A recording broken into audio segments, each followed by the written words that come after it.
Welcome back. You are listening to the home of forbidden romances. Prepare yourself, because tonight's story will leave you breathless. The ink was still wet on the contract when the gun was placed on the mahogany desk, its cold steel barrel pointing accusingly at Julian's trembling hands. "Sign it," Damian Cross whispered, his voice a low vibration that rattled Julian's very bones. "Or walk out that door and let the wolves eat you and your bastards alive." There was no hesitation in the predator's eyes, only a glacial indifference that chilled the humid air of the penthouse office. Julian Vane, once a promising pianist whose name graced the Marquise of Vienna, now reduced to a desperate father in frayed denim, looked from the weapon to the document. The terms were absolute: his freedom, his body, and his obedience in exchange for protection. Not for him. He had long since ceased caring about his own survival, but for the two shivering, bruised children waiting in the lobby downstairs. He gripped the pen, his knuckles white, and carved his name into the paper, sealing a fate worse than death: marriage to the devil of soul. The descent into hell had begun 3 days prior, under the relentless assault of a monsoon rain that turned the neon-lit streets of the lower district into rivers of oil and grime. Julian had been working his third shift at the docks, his pianist fingers now calloused and scarred from hauling crates. He was a shadow of the man he used to be, hiding from a past that had stripped him of his status and his family's wealth. All he had left were Leo and Luna, his 6-year-old twins, the only bright sparks in a life consumed by gray survival. But the lower district was unforgiving to the weak. When Julian arrived at the dilapidated after-school care center, panic clawed at his throat. The center was empty. The rain lashed against his face as he ran through the alleyways, screaming their names until his voice broke. He found them in a dead-end alley behind a liquor store, cornered like frightened animals.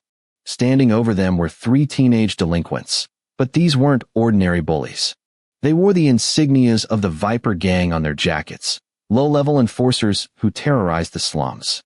One of them had Leo by the collar, shaking the boy while Luna screamed, clutching a torn teddy bear.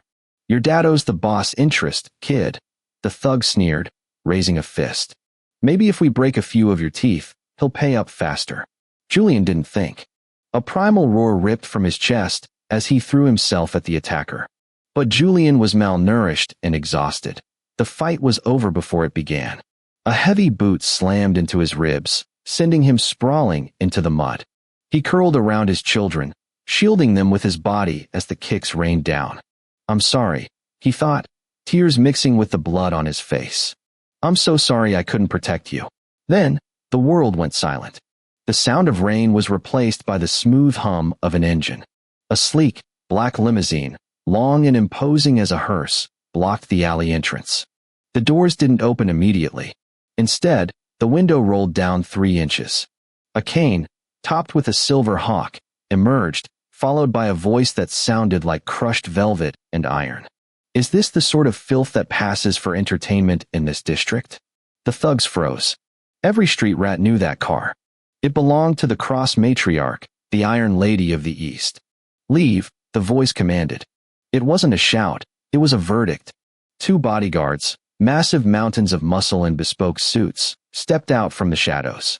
The thugs scrambled, tripping over themselves to flee, leaving Julian gasping for air in the mud, clutching his terrified children. The rear door of the limousine opened. An elderly woman stepped out. She didn't look like a savior. She looked like a queen surveying a battlefield. Her hair was a pristine white coiffure, her suit sharp enough to cut glass. Madame Cross looked down at Julian, her eyes assessing him not with pity, but with calculation. "You have spirit, boy," she said, watching Julian check the twins for injuries despite his own broken nose. "But spirit doesn't buy bread, and it certainly doesn't buy safety." "Thank you," Julian rasped, trying to stand but failing. We have to go." "Go where?" "To the wolves." Madame Cross tilted her head. "I have a proposition for you, Mr. Vane. I know who you are. I know who you were before you fell. I need someone with your resilience and your desperation." She leaned in, her voice dropping to a conspiratorial whisper. "My son needs a wife, and my grandchildren need a father. You will provide the former, and I will protect the latter." That was how Julian found himself in the penthouse of Cross Industries, selling his soul. Damien Cross was nothing like his mother. If Madame Cross was calculated steel, Damien was a violent storm trapped in a bottle. He was the CEO of Cross Global, a man rumored to have dismantled his own uncle's company piece by piece for a slight insult. He was devastatingly handsome, with eyes the color of obsidian and a jawline that could cut stone, but his aura was suffocating. "Let's get one thing clear," Damien said, standing up as Julian finished signing the marriage contract. He walked around the desk, his movements predatory. He grabbed Julian's chin, forcing him to look up. "This is my mother's game, not mine. I don't want a partner. I don't want a distraction. And I certainly don't want a washed-up nobility charity case playing house in my mansion." Julian flinched, but didn't pull away. He couldn't afford to anger the man who now owned his debts. "I'm doing this for my children, Mr. Cross. I have no interest in your life beyond their safety." Damien scoffed, releasing him with a shove. "Good. Keep it that way. You will live in the West Wing. You will not enter my study. You will not speak to me unless spoken to. And you will keep your brat silent. If I hear one scream, one cry, the deal is off. They are children, not dogs," Julian snapped, a flash of his old pride breaking through. Damien paused, his eyes narrowing. For a second, the air crackled with tension. "Then teach them to heal. Welcome home, husband." The Cross Mansion was a masterpiece of modern architecture, a fortress of glass and steel perched on a cliff overlooking the ocean. It was beautiful, expensive, and utterly devoid of life. It was a mausoleum for the living. For the first month, Julian adhered to the rules. He kept Leo and Luna in the West Wing, homeschooling them himself. He avoided the main corridors when Damien was home. He became a ghost in the house he was legally master of. But the twins were young, and their trauma from the alleyway attack was manifesting in nightmares. One night, a thunderstorm raged outside, mirroring the night of the attack. Lightning fractured the sky, and thunder shook the foundations of the house. Luna woke up screaming. Julian rushed to her, rocking her, but her cries were piercing. Leo joined in, his small body shaking. Julian sang to them, a soft lullaby he used to play on the piano, but the storm was too loud. Suddenly, the door to their room was kicked open. Damien stood there, silhouetted by the hallway light. He wasn't wearing his usual armor of a three-piece suit. He was in silk pajama bottoms, his chest bare, revealing a tapestry of scars, burn marks, knife wounds, mapping a history of violence that the tabloids never spoke of. "I told you," Damien growled, stepping into the room. The temperature seemed to drop 10 degrees. "Silence." Julian stood up, placing himself between the man and the bed. "They are terrified of the storm, Damien. Have you no heart?" "Fear is a weakness," Damien retorted, stepping closer. "And noise is a nuisance. They are 6 years old," Julian shouted, the exhaustion of the past month finally snapping. "They were almost beaten to death in an alley 3 weeks ago. They don't know how to turn off their fear like you do." Damien froze. He looked past Julian to the bed. Luna was clutching her teddy bear, her eyes wide with terror, staring at Damien. But she wasn't looking at him like a monster. She was looking at the scar on his shoulder. "You have an OE too," she whispered, her voice trembling. The silence that followed was deafening. Damien looked down at his shoulder, then back at the child. The rage in his eyes flickered, replaced by something unreadable. Confusion? Pain. "It's old," Damien muttered, his voice losing its thunderous edge. "Daddy says kisses make it better," Leo piped up, wiping his nose. Damien looked at Julian, an eyebrow raised in disbelief. Julian felt his face heat up. "It's a coping mechanism." Damien stared at the trio for a long, agonizing moment. Then, he sighed, running a hand through his dark hair. "The walls in the West Wing are thin. The storm is louder here." He turned around and walked to the door. "Bring them to the main library. The soundproofing is better. And make them tea. Or whatever it is you do." Julian blinked, stunned. You're letting us out.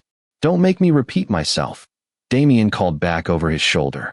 That night, a strange truce was formed. In the vast, dark library, lit only by the fireplace, Julian sat on the rug with the twins, reading to them until they fell asleep. Damien sat in his leather armchair across the room, a glass of whiskey in hand, pretending to read a report. But every so often, Julian would catch Damien watching them. Not with hatred, but with a hollow hunger, like a man starving outside a bakery window. As the weeks turned into months, the ice began to thaw, drop by agonizing drop. It started with small things. Damien stopped eating dinner alone in his study and began joining them at the long dining table. He didn't speak much, but he listened to the twins rambling about their drawings. He started leaving small gifts, high-quality art supplies for Leo, a new plush toy for Luna, claiming his assistant had ordered them by mistake. But the real shift happened because of the piano. The mansion had a grand Steinway in the main hall, untouched and collecting dust. Damien had forbidden anyone from touching it. It belonged to my father, was the only explanation he gave. One afternoon, Julian thought the house was empty. The twins were napping, and Damien was at the office. The pull of the instrument was irresistible. Julian sat at the bench, his fingers hovering over the keys. He closed his eyes and began to play. Chopin's Nocturne in C-sharp minor. A piece full of longing and sorrow. As the music filled the cavernous hall, Julian poured his soul into the keys, the loss of his career, the fear for his children, the strange, confusing feelings he was developing for his cold, scarred husband. He didn't hear the front door open. He didn't see Damien standing in the foyer, frozen, his briefcase forgotten on the floor. When the final note faded into silence, a voice cut through the air. "I haven't heard music in this house for 20 years. Julian jumped, spinning around. "Damien, I'm sorry. I didn't know you were home. I won't touch it again." Damien walked slowly toward the piano. His expression was intense, his eyes burning. He stopped right beside Julian, trapping him against the keyboard. He reached out, his hand hovering over Julian's. "Don't stop," Damien whispered. "Play it again." "Why?" Julian breathed, his heart hammering against his ribs. "Because," Damien said, his gaze dropping to Julian's lips, "it's the only thing that makes the noise in my head stop." That was the moment the dynamic shifted. The master and the servant, the predator and the prey, the lines blurred. Damien began to seek Julian out. He would come home early, finding excuses to be in the same room. He challenged Julian to debates about art and politics, seemingly delighted when Julian argued back with intellectual ferocity. Madame Cross, watching from afar, smiled. Her plan was working. Julian wasn't just a spouse, he was an anchor. But peace in the world of the Cross family was a fragile illusion. The incident that shattered everything happened on the night of the Cross Foundation Gala. It was Julian's public debut as Damien's husband. The ballroom was filled with the city's elite. Julian, dressed in a white velvet suit that accentuated his slender frame, was the center of attention. Damien stayed glued to his side, a possessive hand on the small of Julian's back, glaring at anyone who looked at his husband for too long. "You're tense," Julian murmured, taking a glass of champagne. "There are vipers in this room," Damien replied, scanning the crowd. "More dangerous than the ones in your alley." He was right. Halfway through the night, a man approached them. It was Silas Vane, Julian's estranged uncle, the man who had stolen Julian's inheritance and thrown him onto the streets. Well, Silas sneered, his breath smelling of expensive brandy. "Look at you, Julian. From the gutter to the bed of a monster. I always knew you were a whore at heart." The room went silent. Julian froze, the old shame washing over him. He felt small, dirty. He waited for Damien to step away, to distance himself from the embarrassment. Instead, Damien laughed. It was a cold, terrifying sound. Damien stepped forward, towering over Silas. He adjusted his cufflinks with agonizing slowness. "Mr. Vane," Damien said, his voice carrying across the silent ballroom. "You seem to be under a misconception. You think you are speaking to my spouse, but you are actually speaking to the owner of your debt." Silas paled. "What? I bought your company this morning," Damien said casually, as if discussing the weather. "And your house. And your assets. You are currently trespassing on my husband's property." Damien leaned in, his eyes flashing with a demonic light. "Apologize to him. On your knees." I, Silas stammered. Now Damien roared. Silas dropped to his knees, shaking. He mumbled an apology to Julian. Damien turned to Julian, his expression softening instantly. "Are you satisfied, my love? Or shall I have security throw him out the window?" Julian looked at the man who had terrified him months ago. He saw the fierce protection, the unhinged loyalty. For the first time, he didn't see a monster. He saw a guardian. "Let him go," Julian said softly. "He's nothing to us." The ride home was charged with electricity. But as the limousine turned onto the coastal highway leading to the mansion, disaster struck. A black SUV swerved from the opposite lane, slamming into the side of their car. Metal screamed, glass shattered, and the world spun into darkness. When Julian woke, he was being dragged. The smell of gasoline filled his lungs. He was on the side of the road, the rain pouring down. "Damien!" he screamed, trying to crawl toward the wreckage of the limo. The car was crumpled against the guardrail. The driver was unconscious. And Damien was trapped in the back seat, blood pouring from a gash on his forehead. "Get back," a voice yelled. It wasn't a rescuer. It was a hit squad. Rivals of the Cross family, seizing the opportunity. 3 men with crowbars and guns were approaching the wreckage. "Finish the job," one of them shouted. "Kill Cross." Julian looked around. He had no weapon. He was injured. But looking at Damien, unconscious and vulnerable, something inside Julian snapped. The same primal rage that had made him fight for his children ignited. He grabbed a jagged piece of metal from the debris, a part of the bumper. As the first assassin reached the car door to shoot Damien, Julian launched himself. He didn't fight with skill, he fought with hysteria.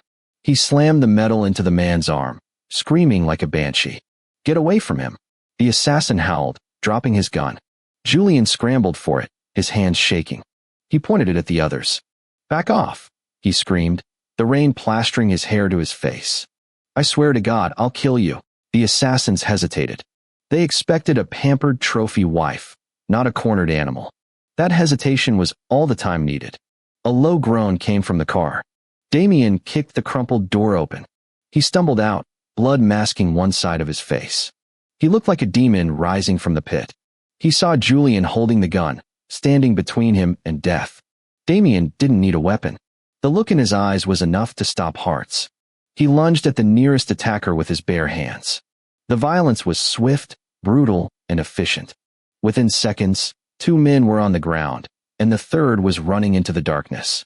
Damien stood panting, swaying on his feet. He turned to Julian. Julian dropped the gun, his knees giving out. Damien caught him before he hit the asphalt. They collapsed together in the rain, clutching each other. "You idiot," Damien rasped, pressing his forehead against Julian's. "You should have run." "You promised," Julian sobbed, gripping Damien's soaked shirt. "You promised to protect the twins. You can't do that if you're dead." Damien pulled back, looking at Julian with an intensity that burned hotter than the fire starting in the engine block nearby. "I didn't marry you for the twins, Julian. Not anymore." He kissed him. It tasted of iron and rain and desperation. It was a kiss of possession, a claim that went deeper than any contract. It was the sealing of a soulmate bond forged in trauma and violence. 6 months later, the garden of the Cross mansion was in full bloom. The sound of laughter echoed off the glass walls. Leo and Luna were chasing a golden retriever puppy across the lawn, a gift from Grandma Cross, who was sipping tea on the patio, looking smug. Julian sat on the veranda, watching them. He looked healthy, his cheeks flushed with color, the shadows under his eyes gone. A pair of strong arms wrapped around his waist from behind. Damien rested his chin on Julian's shoulder, burying his face in the crook of his neck. "They're loud," Damien grumbled, though there was zero bite in his tone. "They're happy," Julian corrected, leaning back into the embrace. "And so are you. Don't try to hide it," Damien hummed, pressing a kiss to the sensitive spot behind Julian's ear. "I have a meeting with the board of directors in an hour. They want to know why I transferred 10% of the company's shares to my spouse. And what will you tell them?" Julian asked, turning in his arms to face him. Damien smirked, that rare, genuine smile that made Julian's heart skip a beat. "I'll tell them it's a small price to pay for the man who saved my life." And Damien's eyes darkened, his hand sliding down to grip Julian's waist possessively. "I'll tell them that if they upset you, I'll burn the city down." Julian laughed, brushing a strand of hair from Damien's forehead. The scar was still there, a reminder of the night on the highway. "Just the city?" Julian teased. "The world," Damien whispered, capturing his lips. "Whatever you want, Julian." It's yours. And that is how the gentle pianist tamed the devil of soul, not with chains, but with the ferocious heart of a father and the patience of a saint. If you enjoyed seeing Julian go from trembling victim to the only man capable of holding a gun for his lover, destroy that like button. And tell me in the comments, would you have the courage to stand between a hitman and the husband who forced you into marriage? I'll be reading your answers. Subscribe for the next chapter. Until then,